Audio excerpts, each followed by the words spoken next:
So people can hear me if I stand on this side? Yeah. Yeah? Okay. So a lot of you will know this information, but it's really more in terms of talking with your CIs and with the students. So that's what this is really about.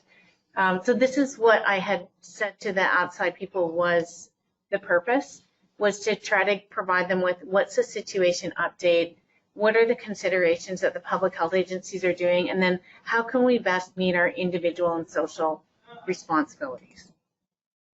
This is just some characteristics of the COVID, and for some of our staff, you know, this may not be, you might have seen some of this stuff, but maybe not. But anyways, it sits between, it's less contagious than SARS or MERS, and but it is more contagious than the flu. There are around, at the moment, about a little over 100 cases that have been identified in British Columbia, and right now there's about 4 deaths. So all the deaths have been linked to the Lynn Valley cluster at this point. So that's where the deaths have been. There is an increased risk of getting a more severe case of the COVID if you have an underlying health condition, but that 81% of the cases are mostly mild. There's 14% that would be considered severe and 5% considered critical, and the overall case fatality rate right now is about 2.3%, and that obviously changes as you have an underlying condition or you get older. So for instance, those people who are 80 years and older, the case fatality rate is about 15%.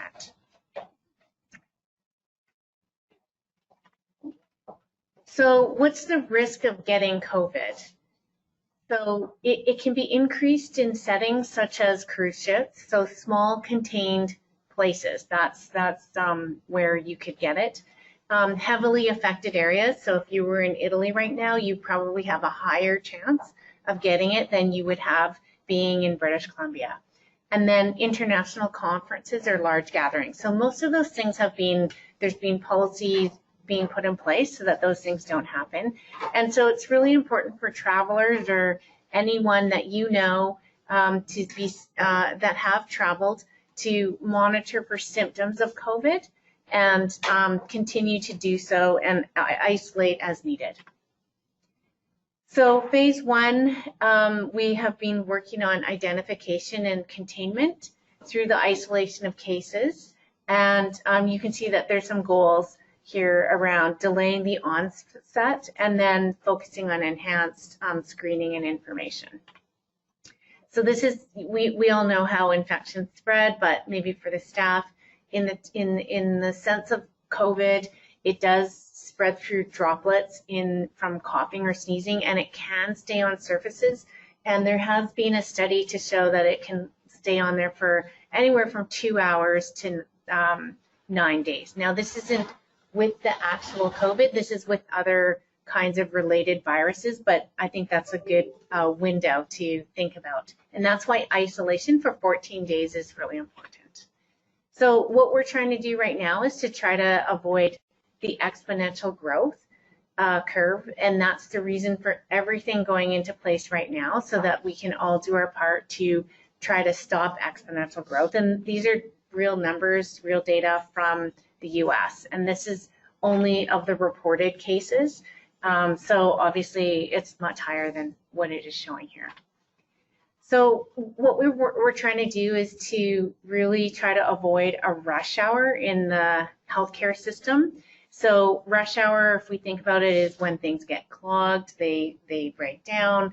And so we want to really try to avoid that. That's what this bending the curve is really about. So we can do that by social distancing, working at home, cleaning the high touch surfaces. So this might seem really basic, but I think this is information that you can now be passing on to our students.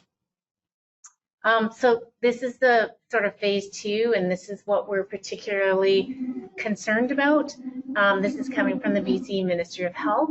But in particular, I think the School of Nursing would say that they're very concerned about those who are most vulnerable. So not only those with an underlying condition, but also due to multiple intersecting determinants of health. So we're quite concerned about, for instance, people who are single mothers with kids and they don't have the sick time benefits. We're very fortunate at UBC. We all have sick time. We all have benefits. And so that's not the worry. Our worry is the people who are going to be suffering in the short term, but also in the long term, because this is going to have wide-ranging effects and it is going to slide people deeper into poverty. So if you think about all the people in the travel industry, for instance. And then, of course, we're really concerned about the well-being of healthcare workers and having an adequate workforce. So individual responsibilities, in particular, hand washing, and thank you, Ranjit, for sending these links. So the Do Bugs Need Drugs, this has been around for a while, but it's actually really helpful in terms of how do you wash your hands, singing happy birthday, that's about 20 seconds, and washing your hands appropriately. So coughing into the crease of your elbow, not touching your face, coughing into a tissue, throwing it away, and then avoiding contact with sick people. So social distancing, what does that mean? So you guys are sitting at tables here, and it's about 1.5 tables is about what 6 feet is, or 2 meters. So you're all doing a fairly good job of that. And, you know, just an example of thinking about how can we still maintain social contact, but social distance at the same time. So use the shaka instead of a handshake. But it's really important to check in with others. So everybody here is concerned, and it's important that we continue to have our social processes in place and keep talking to each other and checking in. So individual and group responsibility, I think this is really important in terms of it's our responsibility to continue to spread calm. So we don't want to, we need to role model this in the community and to our students around hoarding of disinfecting supplies or tissue paper or food, right? Toilet paper, yes. So, you know, this is something I took off of Facebook, and it's just, this is the widespread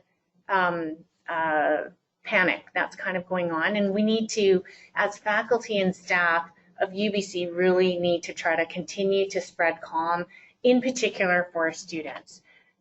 So they might have to self-isolate. We might have staff or faculty that have to do this. And here's some ideas about how we can self-isolate. So messaging to others, we're all responsible for the messaging to others. And I think, you know, one thing to just say up front is we need to accept our feelings.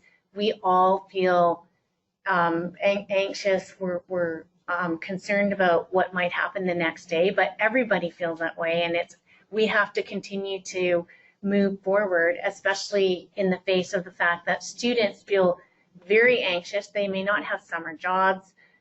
They may not be able to progress, and what we're trying to do is we want to try to have our students progress through.